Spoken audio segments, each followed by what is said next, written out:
The first time she looked at me like that, I thought I was imagining it. Not the usual glance a boss gives an assistant, not the quick, distracted look of someone thinking about meetings, money, or deadlines. This was different. This was quiet, heavy, like she was measuring something she couldn't put into numbers. She stood by the glass wall of her office, the city stretched out behind her like it belonged to her. Billion-dollar buildings, lights that never slept, a world that bent when she moved. And there I was, holding a tablet too tight, trying not to breathe too loud. "Close the door," she said. My heart dropped, not because I'd done something wrong, but because whenever she asked for privacy, something changed in the air. I closed it. She didn't sit down. She didn't smile. She just looked at me and said, "Do you think people can love someone powerful without wanting something in return?" I didn't answer right away. I didn't know how, because the truth was I had already fallen for her, and I wanted nothing from her except honesty. That was the beginning, but I didn't know yet that she was already testing me. I became her assistant by accident. I wasn't supposed to work for someone like her. I came from a normal life. Rent worries, student loans, cheap coffee every morning. I applied to the company because I needed stability, not dreams. She interviewed me herself. That alone should have warned me. She asked about my skills, my experience, my ability to handle pressure, all normal questions. Then she asked something strange. "What would you do if your boss failed you?" I said, "I'd still do my job." Her eyes stayed on me longer than necessary. She nodded once. "You're hired." Working for her was like standing next to a storm that never touched the ground. She was calm, controlled, sharp. She remembered everything: names, dates, numbers. She never raised her voice, never lost her temper. People feared disappointing her more than being yelled at. She treated me fairly, professionally, distantly. But sometimes when she thought no one was watching, I'd catch her looking at me, like she was trying to solve a puzzle she didn't trust. I told myself it meant nothing. I told myself she was just my billionaire boss. The first test came quietly. She started changing small things. Meetings moved at the last minute, instructions given without context, tasks that conflicted with each other. It felt intentional, but subtle enough that I couldn't call it out. Once, she blamed me for a scheduling error that wasn't mine. The boardroom went silent. Everyone waited for me to defend myself. I could have. Instead, I said, "I'll fix it." Her eyes flickered. Later that day, she called me into her office again. "You didn't correct me," she said. "I didn't want to embarrass you." She studied my face, and if I was wrong, then it was my responsibility to protect the company and you. She turned away, looking out at the city. "You could have gained something by exposing my mistake." I didn't want to gain anything. That was the first crack in her armor. After that, she watched me more closely. She tested my patience, my honesty, my loyalty. She offered me things indirectly: access, influence, opportunities that came with unspoken expectations. I declined them politely, every time. Once, she handed me an envelope. Inside was a bonus check larger than my yearly rent. "For your discretion," she said. I slid it back across the desk. My work doesn't change based on money. The room felt smaller. She asked softly, "Then what does it change for?" I didn't answer. I couldn't tell her the truth, that my hands shook every time she stood too close, that her voice stayed with me long after work hours, that I'd already chosen her in a way she didn't know. She leaned back, eyes unreadable. "You're different." I smiled weakly. "I'm just doing my job." But she wasn't convinced. One evening, after everyone had gone home, she found me still at my desk. "You can leave," she said. I wanted to finish this. She nodded. Then she sat across from me, not at her desk, across from me. "Tell me something real, not something you think I want to hear." I hesitated. "Why do you work so hard for someone who keeps pushing you away?" My heart raced. I forced myself to stay calm. Because people don't push others away unless they're afraid. She didn't respond right away. Then she said, quietly, "Afraid of what?" "Of being seen." The silence stretched between us. That night, she didn't test me. She just looked at me like she was tired of pretending she didn't care. And for the first time, I wondered if the woman with everything was lonelier than I was. That's when I realized this wasn't just a job anymore. This was a slow, careful battle between money and emotion, and she hadn't decided yet which one she trusted. She stopped testing my work and started testing my distance. It happened so gradually that I didn't notice at first. Meetings ended later. She asked me to stay, not for tasks, but for questions she could have answered herself. She started walking beside me instead of ahead of me, matching her pace to mine like it was unintentional. But nothing about her was ever unintentional. One night, we were alone in the office again. The building was quiet, the city humming outside like it always did when it belonged to her. She loosened the cuff of her blazer and sat across from me, closer than usual. "Do you think love makes people weak?" she asked. I looked at her, really looked at her, and for the first time I saw the exhaustion beneath the control, the kind that money couldn't buy rest from. "No," I said, "I think fear does." Her lips pressed together. She nodded, slowly, like she'd expected that answer but wasn't ready for it. "You've never asked me for anything," she said. "Not a raise, not a title, not access." "I didn't need to." She tilted her head. "Why?" "Because I didn't want to owe you. Because I didn't want you to wonder if I was here for the wrong reasons. Because I didn't want to become another story you tell yourself about people wanting you for what you have." But I didn't say any of that. Instead, I said, "Because I already have enough." That made her look away. The next test hurt more. She invited me to a charity gala as her assistant, black tie, cameras, donors who smiled too wide and measured her worth by what she gave away. She looked flawless that night, dangerous even, like a woman who knew everyone wanted something from her and didn't care.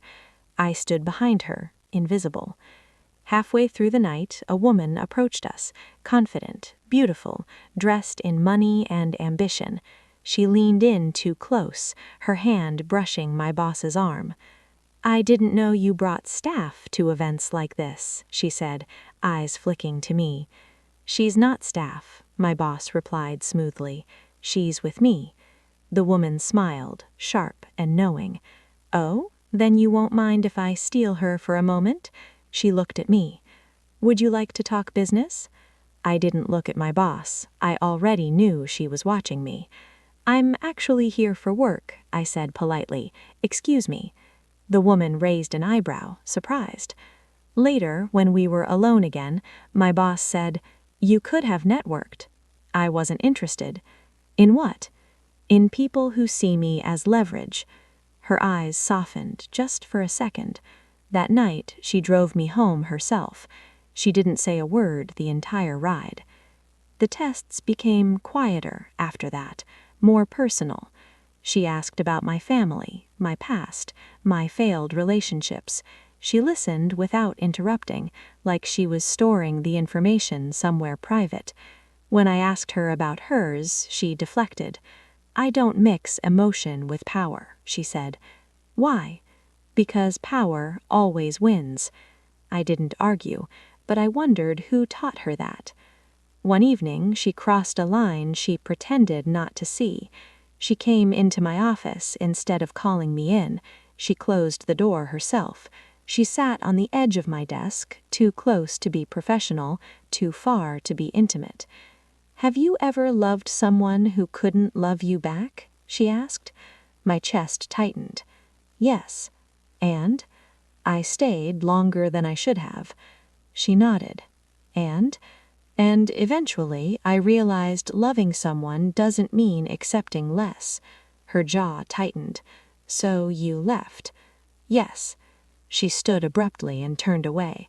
That was the first time I saw her angry, not at me, but at the idea of being left. The next test was cruel. She reassigned me temporarily. New department, new floor, no explanation. I didn't protest, I didn't complain. I packed my things quietly and did my job like I always had. For a week, she didn't speak to me. For a week, I learned what absence did to her. People noticed. She missed meetings, she snapped at executives, she canceled events. She watched the elevator doors like she expected me to walk out of them. On the 8th day, she came to find me. She didn't knock. Why didn't you fight it? What? Being moved. Because you're allowed to test me, I said calmly, but I won't test you back. She stared at me, eyes dark. And if I wanted you to stay? Then you would have said so. Her breath caught. That was when I understood the truth. She wasn't testing my loyalty. She was testing whether I would choose her without being asked. That night, she broke. Not completely, but enough. She invited me to her apartment, not as her assistant, not for work, just dinner. The place was impeccable, cold, untouched by comfort. It looked like a hotel someone never slept in. She poured wine. Her hands shook slightly. I don't know how to do this, she admitted. Do what? Let someone see me when I'm not in control. I set my glass down. Then don't perform, just be. She looked at me, vulnerable in a way I'd never seen.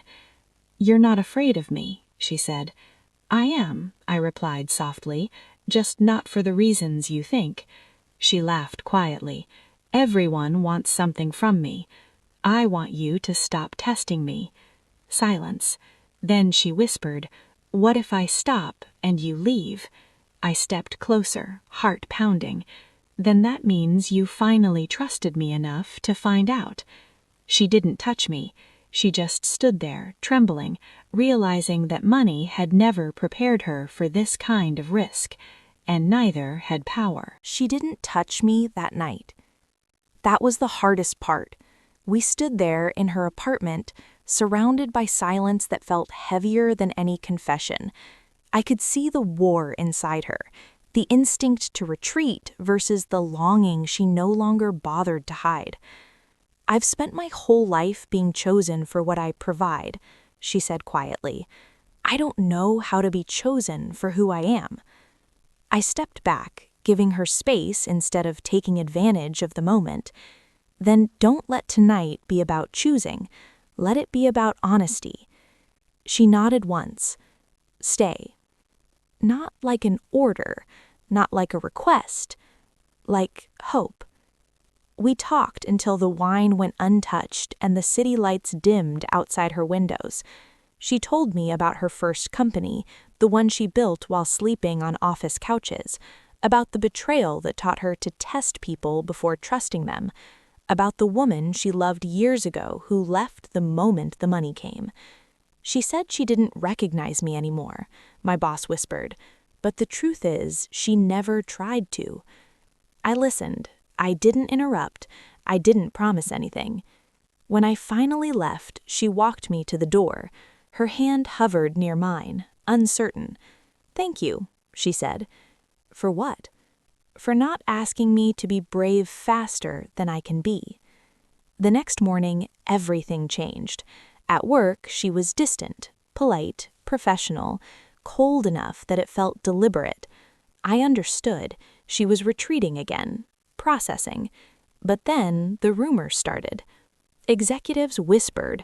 A board member asked why I'd been reassigned and returned so quickly. Someone joked about favoritism. She called me into her office. You should take the promotion, the one overseas. My heart dropped. Why?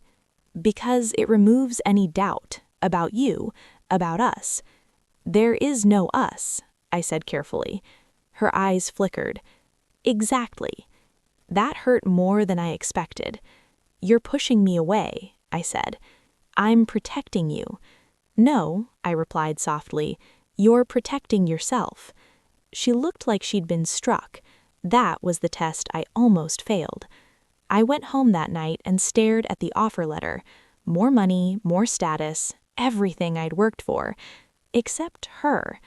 I thought about the way she'd trembled in her apartment, about how she watched people leave before they had the chance to hurt her, and I realized something terrifying. I didn't want to win her tests anymore. I wanted her to stop giving them. The breaking point came unexpectedly. A board dinner, press present, investors watching her every move. She stood at the head of the table, commanding the room as always. Someone made a joke about assistants knowing their place. She smiled and said nothing. That was when I stood up. I think respect isn't about position, it's about character. The room froze. She stared at me, not angry, not shocked, afraid. Later, she pulled me aside. "You can't do that," she hissed. "You don't understand how this works."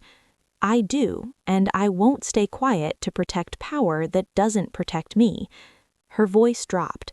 "You're risking everything. So are you, every time you pretend this doesn't matter." She looked away. That night, she didn't drive me home, she didn't call, she didn't text. 3 days passed. On the 4th, I packed my desk. I left a letter on her chair, not dramatic, not emotional, just honest. I told her I wouldn't be tested anymore, that love didn't survive under observation, that I cared for her, but I wouldn't beg to be chosen. Then I walked out. She showed up at my apartment that evening. No assistance, no security, just her. "I didn't think you'd leave," she said. "I didn't think you'd let me." She stepped inside slowly, like she was afraid the moment would disappear. "I thought if I controlled everything," she said, voice breaking, "I wouldn't lose you." I swallowed. "You almost did." Silence filled the room. Then she said the words that changed everything. "I choose you, not because you passed my tests, but because I failed them." Tears welled in her eyes. "For the first time in my life, I'm not sure I'm strong enough to do this without hiding." I reached for her hand. She didn't pull away. "You don't have to be strong, just real." Her forehead rested against mine. Her breath was unsteady. When she kissed me, it wasn't dramatic. It was careful, honest, like someone who finally understood what they were risking. But choosing me meant consequences. The next morning, headlines speculated, the board demanded answers, and she stood in front of them and did something she'd never done before. She admitted the truth. "I won't pretend my heart is a liability. If that costs my position, so be it." I watched from the hallway, terrified and proud. They didn't fire her, but they warned her, and that was enough. We didn't move in together, not right away. We learned each other slowly, without tests, without power plays. She stopped being my boss. She became my partner. And for the first time, money didn't decide the ending. The world didn't explode the way I expected it to. It cracked instead. Quietly, slowly, in ways that only people who live under constant scrutiny ever notice. The first sign was the way her phone never stopped buzzing. Messages from board members, advisors, PR teams, people who suddenly cared very deeply about her personal life, not because they cared about her, but because they cared about control. She tried to shield me from it at first. She'd silence her phone when she was with me, turn it face down, pretend the outside world didn't exist for a few hours at a time. But stress has a way of leaking into everything, and I could see it in her shoulders, in the way she slept lightly, like she was waiting to be shaken awake. One night, she sat on my couch, staring at nothing. "They're asking me to choose," she said finally. I didn't pretend not to understand. Between the version of me they invested in and the one standing in front of you. I reached for her hand. She squeezed it hard, like she needed proof she was still here. "I won't ask you to sacrifice your life," I said quietly. She looked at me, eyes sharp with fear. "But if I don't, they'll never stop questioning my decisions. They'll say I've compromised." "And if you do?" Then I become exactly what I built my empire trying not to be, someone who traded truth for safety. The pressure intensified. Articles appeared. Nothing explicit, just speculation. Phrases like close associate and unexpected influence. I was never named, but I was everywhere between the lines. Her board suggested I be removed from the narrative. She laughed when she told me that, a sharp, humorless sound. They want me to pretend you never existed, she said, like you were a phase. My chest tightened. And what did you say? I said I don't erase people I love. That word landed between us, heavy and beautiful. Love. She hadn't said it before, not like that, but loving someone powerful comes with a cost no one warns you about. Strangers felt entitled to opinions, to questions, to judgments about whether I deserved her, like love was a prize to be earned, not a connection to be protected. At a private event, a woman cornered me in the restroom. "You know this won't last," she said calmly. "Women like her don't change." I washed my hands slowly. "Neither do women like me." She scoffed. "You'll get tired of living in her shadow." I met her eyes in the mirror. I don't live in anyone's shadow. When I told my partner later, she went silent. Her jaw tightened. "I never wanted this for you," she said. I cupped her face. "I chose you knowing who you are. Don't start doubting that now." She exhaled shakily. "I don't doubt you, I doubt the world." The real test came unexpectedly. A deal she'd been negotiating for months collapsed overnight, not officially because of me, but not unrelated either. Investors grew cautious. They always do when power stops behaving predictably. She came to my place late, rain soaking her hair, mascara smudged like she hadn't bothered fixing it. She didn't speak. She just sat down and buried her face in my shoulder. I held her. For a long time. "I've never let myself fall apart like this," she whispered. "You don't have to be whole all the time. Not with me." She pulled back, searching my face. "And if this costs me everything?" I didn't answer immediately, because this wasn't a test, this was real. Then we rebuilt, but not alone. Her breath hitched. "I don't know how to be someone without power," she admitted. "You already are," I replied. "You just forgot." That night, she made a decision. Not dramatic, not public, just irreversible. She stepped down as CEO, not permanently, not as a defeat, but as a statement. She released control, handed over leadership, and kept her ownership. Enough power to remain respected, enough distance to breathe. The world reacted exactly as expected. Shock, speculation, applause from some, condemnation from others. I watched her give interviews where she refused to explain herself. "I'm not stepping away," she said calmly. "I'm stepping into my life." Freedom changed her. Not overnight, but in small, noticeable ways.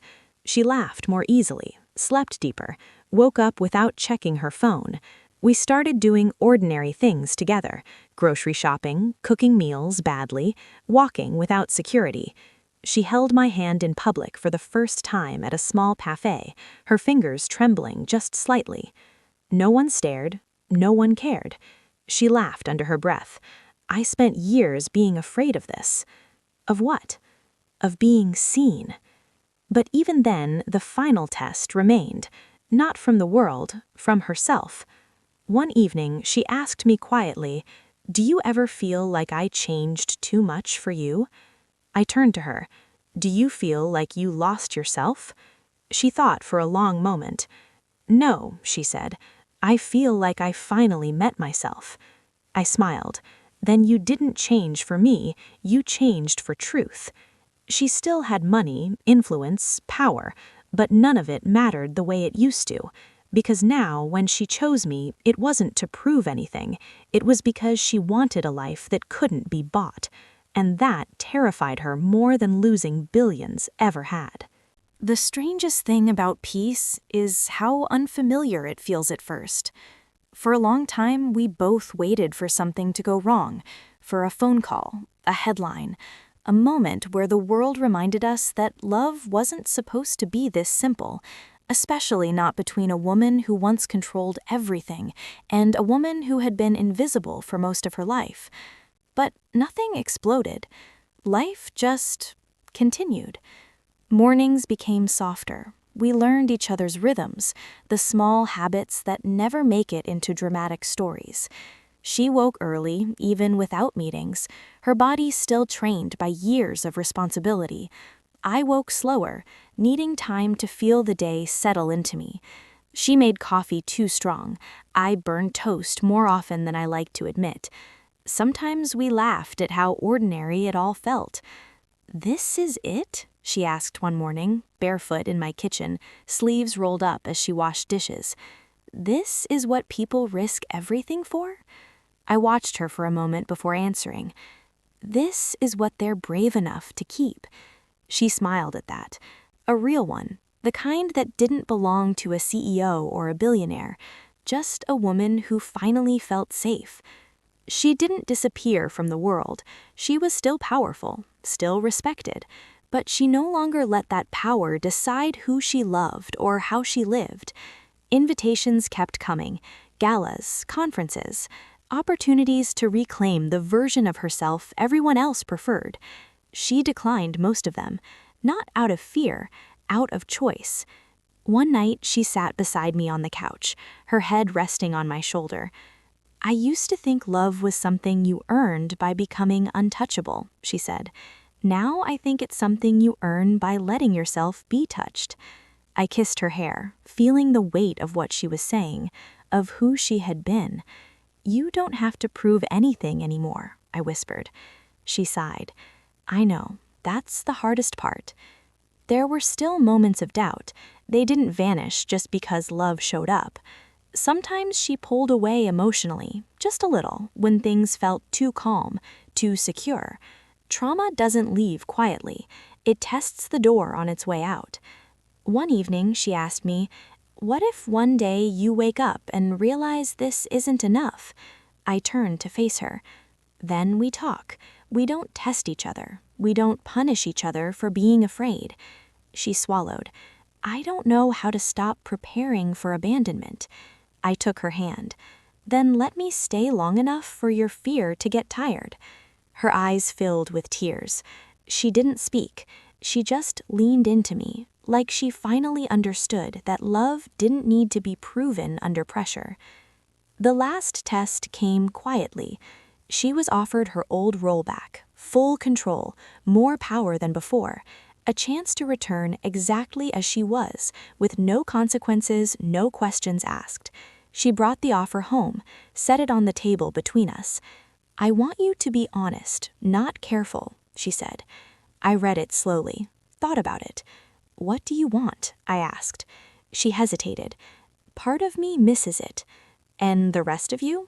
"The rest of me is afraid I'll lose myself again." I reached across the table and folded the letter. "Then don't go back," I said simply. She searched my face. "You're not worried?" I shook my head. "I trust you. That's the difference." That night, she declined the offer, not because she couldn't handle it, but because she didn't need it anymore. Months passed. The world adjusted, as it always does.